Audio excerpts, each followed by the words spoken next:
예, 그 강민구 그 부장판사가 충원을 한 것이 기억에 남는데, 예, 그 우리 법원이 일본 기업의 그 강제징용 손해배상 책임을 인정한 판결을 놓고 예, 일본이 그 통상보복 카드를 꺼내던 가운데 지금 현재 그 고등법원 현직 부장판사가 이 문재인 정권의 그 적극적인 대처를 촉구한 것으로 이렇게 예, 보여지는데, 예, 이 강민구 판사는 그 양승태 사법부의 판단에 대해서 외교적 시간을 벌어준 것이다, 뭐 이렇게 얘기를 한 것으로 기억을 하고 있습니다. 예, 그래서 그 강 판사가 그 양승태 코트에서 선고를 지연하고 있던 것은 당시에 그 박근혜 정부에서 판결 이외의 그 외교적 정책적 방법으로 이런 문제를 해결할 시간을 벌어준 측면이 있다, 뭐 예, 이렇게 주장을 한 것 같고, 또 이제 이것은 그 대표적 사법농단 적폐로 몰리면서 그 대법원장 등이 그 구속되는 초유의 그 사태, 이런 거 아니겠습니까? 예, 예, 그래서 이제 지금 그 일본 사태를 보게 되면은 일본은 그 통상적인 방법인 외교적 항의가 먹혀들지 않으니까 양아치 수법이나 비슷한 그 보복 효과는 극대화되는 그 반도체 핵심, 삼성 반도체죠. 예, 예, 예, 반도체 핵심 부품 수출을 곤란하게 하는 이 통상 보복 카드까지 지금 흔들고 있다. 이런 기사가 오늘 떴었죠. 예, 예, 예, 그러면서 어떤 판결이 틀렸다, 옳았느냐, 이렇게 지금 따져도 버스가 떠난 뒤라 별 소용이 없는 거고, 앞으로 이 문재인 정부는 어떻게 지혜롭게 이 사태를 풀어야 될지는 이미 많은 그 관련 학자들이 대안을 제시했다고 봅니다. 자, 이제 그렇다면은 어, 양승태가 그 외교적 해결을 위해 시간을 벌어준 거를 사법농단이라 이렇게 해서 감옥에 쳐넣으려고 저 난리 중에 진짜로 일본의 보복이 들어오니까 꿀먹은 벙어리 지금 저가돼 삼성 조패다가 모렴치하게도 이젠 기업이 알아서 하라, 청와대가 지금 이렇게 얘기하고 있지 않습니까? 예, 지금 이 문재인의 그 찬탈 정권의 사법농단이 결국 한일 관계를 망치는 그런 외교 참사를 불러냈다고 봅니다. 예, 예, 춘향인 줄 알았더니 향단이라 하던 박근혜 대통령, 사법농단이라고 하던 양승태 대법원, 정말 이거 대의를 아는 훌륭한 사람들이었다고 봅니다. 캐캐 묵은 반일 감정을 덜추어내서 재미 보면서 적폐청산하던 이 문재인 정부는 이거 모든 책임을 져야 될 겁니다. 좌파들 귀에는 이런 충고가 들리겠냐마는 우리 속담에 선무당이 사람 잡는다고 이런 이 좌파 정권이 저지르고 기업한테는 이제 와서 알아서 하라는 이 대한민국, 이게 나라냐고요. 무능하면은 충고의 기라도 열어놓든지 김정은의 따까리라는 그런 모욕에도 정신 못 차리는 정부는 정말 자격이 없습니다. 해체되어야 하고 무능한 지도자도 자진해서 물러나야 하는 거 아니겠습니까? 맞습니다. 예, 오늘 강민구 판사는 상권 분립상 사법부 판단을 한국 정부로서는 어찌할 수 없다는 그 대응 방식은 대외적 외교 관계에서는 통하지 않는다고 했고, 사법부도 한 나라의 국가 시스템 속에 하나일 뿐인데 그렇죠. 외교 상대방은 당연히 간주하는 것이고, 그래서 양승태 코트 시절 그와 같은 우려를 한 측면이 분명히 있다고 보여집니다. 이 포퓰리즘식으로 감성적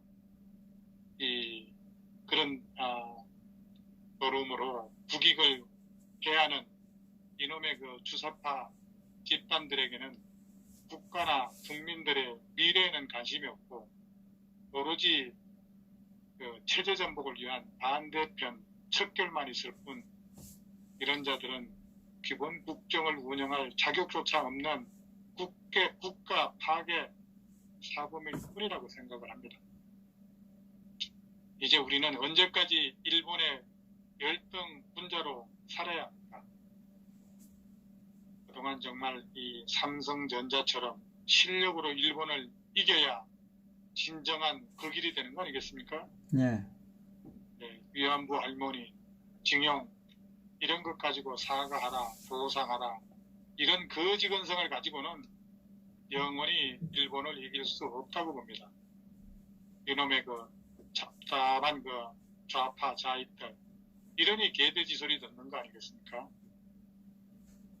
그리고 이 강판사가 정부의 그 적극적인 대응이 필요하다 뭐 이렇게 한 것으로 제가 기억을 하고 있는데 감성적, 감정적 민족주의 주장은 듣기에는 달콤하지만 현실 국제 외교 관계에서는 그런 주장만으로 국익을 지킬 수 없다고 했듯이 아무리 그 감성적 민족주의로 국민을 선동하고 현 정권의 정치적 목적을 달성하더라도 그것은 한순간일 뿐 현실성 없는 국가 정책으로는 국제사회에서 언제나 소외당할 수밖에 없는 거라고 볼 수 있습니다.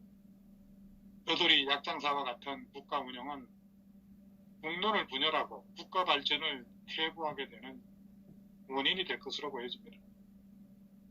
결과적으로 이번 그 일본의 무역 보복 조치를 보면은 결코 양승태를 이 정권에서 심판하는 것은 애초부터 무리였던 것입니다.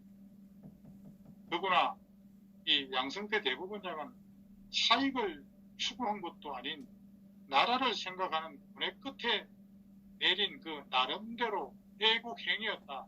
저는 그렇게 단언하고 있습니다. 이제 나라에서 징용이나 기타 피해자들을 보상해주고 한일 관계를 재정립할 때라고 봅니다. 무능한 이 정권은 그 책임을 벗어날 수가 없다고 봅니다. 누가 보더라도 이거는 일본의 보복 정당성은 전혀 인정할 수 없지만 우리에게 그에 상응하는 대응책이 거의 없는 현 시점에서 나라를 이끈다는 이 문제양 좌익 좌파 리더들이 부디 대안을 제시해야 할 것입니다. 늦었지만 지금이라도 속히 어떤 대안 정책 이런 거 좀 내놓아야 할 겁니다. 오늘 그 강판사의 주장대로라면은 양승태는 무의미하고 당연하다는 그런 아마 발언이었지 않나 이렇게 생각이 됩니다. 사법권은 헌법상 법원에 있고 그 결정은 검찰 또는 뭐 행정부가 관여할 수 없는 거죠. 지극히 상식적인 내용이고 이것이 부정된다면은 국가의 자유민주적 그런 존재 가치가 없는 무정부주의 그러니까 공산주의 국가가 되는 겁니다. 이런 식이면은 양승태의 구속 결정한 검사, 영장 판사 이거 모두 구속해야 합니다. 그 양승태 영장 판사가 누굽니까? 무슨 명직원인가 명재건인가 판사를 기억을 하는데 이거 다 구속해야 됩니다. 국가 존재 자체를 말살시킨 혐의로 무기 또는 사형을 받아야 마땅하다고 봅니다. 올바른 시각으로 대부분의 식자들은 이미 이렇게 생각해 왔습니다. 사법부가 어디 별나라 소속입니까? 징용자에 대한 급여도 대부분 다 지급되었다는 것입니다. 강제도 아니고 수십 대 1의 그 지원자 경쟁이 있었다는 사실을 무시한 판결로 형지 풍파를 만들었던 겁니다. 일본은 포괄적으로 징용, 징병의 그 개인 보상까지 포괄적으로 포함해서 청구권 자금을 줬는데 일본의 주장도 타당한 거 아니겠어요? 아니 힘센 놈이 약자에게 보복하는데 무슨 정당성 여부를 따지겠습니까? 죄를 벌었으니 맞아야죠. 아프리카 초원에서 사자가 가재를 잡아먹는데 무슨 정당성을 따질 수 있습니까? 인간 세상과 똑같습니다. 문재인은 일본 가서 빌어서라도 결자 해지해야 합니다. 그게 문재인이 할 수 있는 유일한 길이고, 문재인 한 명이 쪽팔리는 게 우리 5천만 국민을 살리는 길이라 할 수 있습니다. 지금 보면은 국가 경쟁력은 법조 3년이 팔아서 더신 거라 볼 수 있습니다. 반칙, 불공정 속에서 자란 그 국민과 일본처럼 판사나 대법관이 퇴임한 후에 더 엄격한 규제를 받고 불법, 반칙, 불공정을 통해서 뒷거래 재판을 차단한 일본 그 사법 시스템 한번 보세요. 오늘날 이런 경쟁력의 산물로 패한 그 우리의 또 다른 그런 모습인데, 이런 부분에 대한 자각도 무법, 조폭질로 재판을 이용한 축제로 국가 경쟁력을 일본 근처에도 못 가게 한 그런 비루한 짓거리가 정관예우라는 이름으로 이 대한민국에 행해지고 있습니다. 변호사, 판사 유착은 당연시되는 나라에 무슨 경쟁력이 있겠습니까?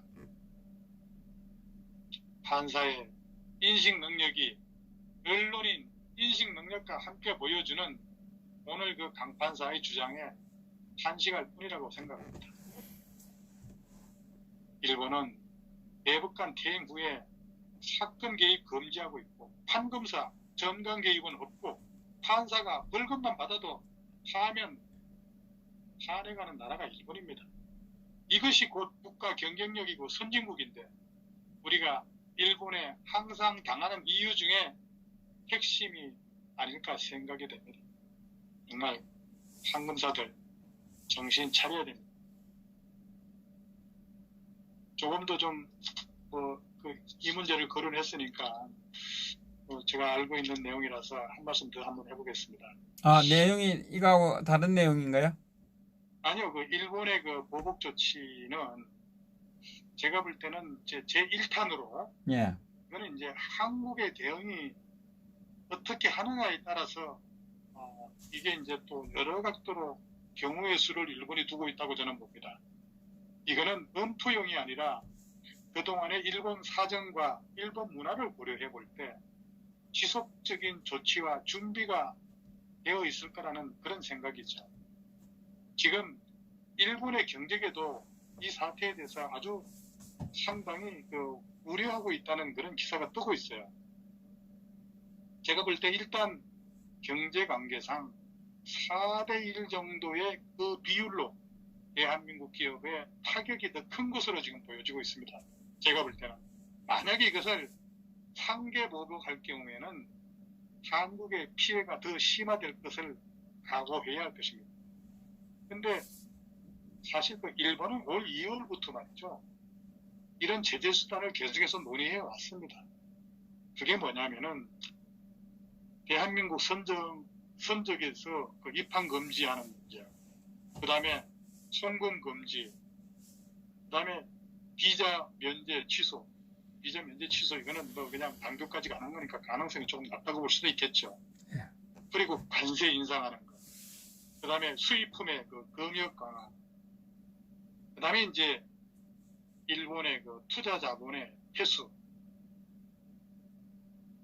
이런 것이 이제 1탄으로 볼 수가 있고, 또 이제 더 나가서 제2탄으로 본다고 하면은 삼성전자의 그 반도체 제조기, 이제 여기서 직접 회로라고 있습니다. 특수광의 그 수출 심사 강화, 이런 것을 내세울 것입니다. 이건 아마 미국과 네덜란드에서 대치가 가능한 것으로 보여집니다. 이 직접 회로나 특수광의 그런 부분에 대해서는. 자, 그렇다면은 이번 사태의 배경에는 이 문재인 정권이 위안부 재단을 폐지했고, 그리고 강제징용자 소송, 일본 뭡니까 그 초계기죠. 그 레이더 레이더 그 뭡니까 그 레이더를 발사를 해서 그 레이더 그 조사 여부를 갖다가 일본이 계속 주장했지 않습니까? 예. 여기다가 기름을 부어 넣은 게 뭐냐면은 이란의 그 사제 요런이었습니다. 그러니까 일본 우익들이 잘 됐다 생각했던 거죠. 그래서 일본 우익들이 불편을 공개적으로 표출하기 시작하면서 이 대한민국에 대한 이 보복의 계기가 일본 그 일왕 사제 요구 발음으로 그 기름을 부어 넣었다고. 그러니까 이 좌파 정권이 일왕에 대한 일본 국민의 감정을 정확하게 이용한 것이라고 볼 수가 있습니다. 그래서 이런 거에 대비해서 이 일본은 작년부터 중국의 그 시진핑 정부, 중국과 아주 적극적으로 접촉을 시도했고 또 화해 분위기를 일본이 조성하기 시작했죠. 이거 다 한국을 염두에 두고 했던 겁니다. 그러니까 이번에 그 뭐 오사카 G20 때 그 일본의 그 아베 총리가 내년에 그 사쿠라꽃이 필 때 시진핑을 일본 정부에서 국빈으로 초청까지 했고 또 시진핑이 또 웃으면서 또 수락을 했지 않습니까? 네.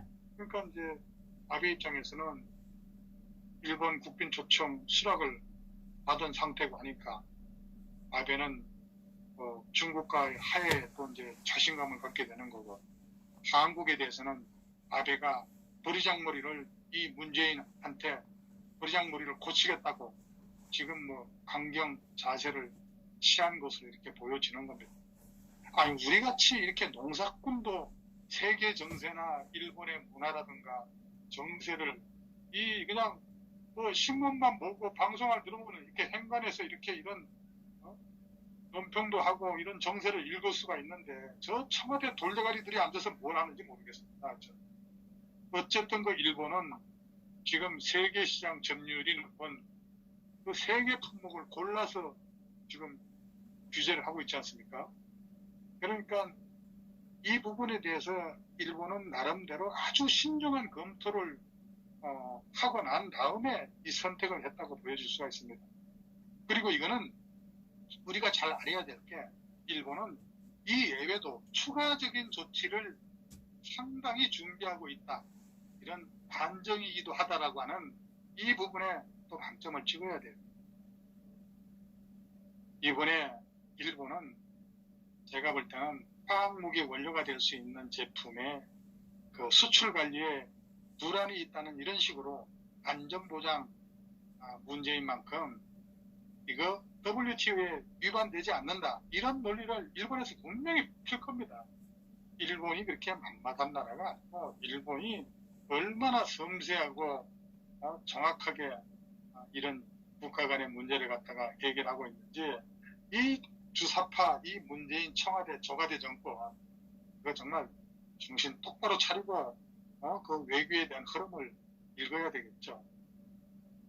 그리고 제가 볼 때는 이 밖에도 한국산 그 수산물 수입 금지하고 또 한국에서 들어오는 수산물에 대한 검역 강화 이런 걸 할 겁니다. 자, 제가 마무리 발언을 이제 한다고 하게 되면 지금 일본이 이게 여러 가지 지금 현재 한국에 대한 보복 조치를 단행하는 것은 일본이 그 화이트 칸츄리라고 그래가지고 백색 국가죠. 이 백색 국가로 지정한 나라가 제가 아주 기억은 가물가물한데 28개 나라를 일본이 그 화이트 칸츄리로 지정된 나라가 있어요. 28개 국가. 그 중에서 28개 국가 중에서 한국을 빼겠다는 거예요. 한국을 빼겠다고 하게 되면은 일본의 법령을 통해서 개정을 해야 될 거 아닙니까? 그래서 이 법령을 빨리 개정을 해가지고 8월 1일부터 이제 이거를 적용을 하겠다는 건데 우리가 잘 알아야 될 게 지금 언론들이 일본의 그 보도 내용의 행간을 잘 읽지 못하고 사실은 지금 제가 오늘 종편이나 여러 신문을 이렇게 접해보니까 아주 또 분석력이 굉장히 모자라는 것 같아요.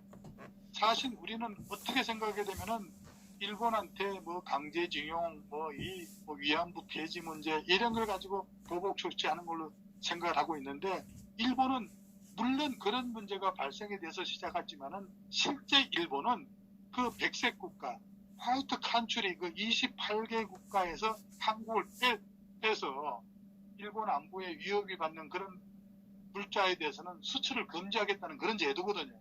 이게 어떻게 보게 되면은 지금 우리 서방 국가에서 북한에다가 컴퓨터라든가 이런 첨단 이런 기술 제품 이런 것들을 수출하는데 제재하는 게 코콤 규정이라고 있거든요. 네. 그거하고 똑같은 게 지금 일본에서 그 화이트 칸츄리 28개 국가에 지정된 그런 거거든요. 그 28개 국가에 대해서는 모든 편의를 일본에서 봐주고 있는데 그 국가에서 한국을 제외하겠다는 거예요. 이거는 엄격히 따져서는 한국을 지금 적성 국가로 보고 있다, 일본은. 근데 지금 우리 정부의 대응이 그런 위기의식을 전혀 느끼지 못하고 있는 거예요. 그러니까 일본 정부는 대한민국이 빨갱이 정부다, 공산국가라는 거예요. 그래서 일본에서 화학 재료라든가 이런 첨단 이런 것들에 대해서는 이 빨갱이 국가한테 이거 수출하면 안 된다, 이렇게 판단하고 지금 백색 국가에 대한 이 제재안을 갖다가 지금 일본 국내법으로 통과시켜서 8월 1일부터 발효를 하겠다는 것을 대한민국 국민 또는 정부가 알아야 되는데, 그런 말은 지금 딱 빼고 있지 않습니까? 네. 정말 제가 오늘 사실 이거 전혀 준비도 돼 있지 않은 내용이지만은 아주 제가 중요한 얘기를 우리 시청자 여러분들한테 지금 하고 있어요. 제가 방송을 못 봐서 잘 모르겠는데, 제가 지금 방금 드린 말씀에 대해서는 어느 방송이나 어느 신문에서도 이 부분에 대해서 아주 전국을 찌르는 그런 내용을 제가 보지는 못했어요. 아마 우리 시청자 여러분들께서 일본에 계신 분들도 있고 그러니까 제가 혹시 이렇게 오류를 한 그런 부분이 있고 하게 되면은 댓글 한번 달아주시고, 또 제가 자신 없는 부분들은 했는데 이 부분에 대해서 논평을 하라고 하게 되면은 종일도 할 수가 있어요. 그렇지만은 핵심은 이 정도로 정리를 하겠습니다. 예, 수고하셨습니다. 자, 일본이 이러한 것은 이 좌파 정권 때문에 이러한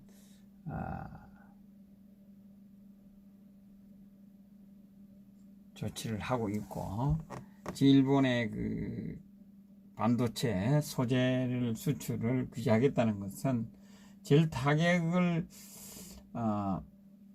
입을 수 있는 기업이 저는 삼성이라고 봅니다.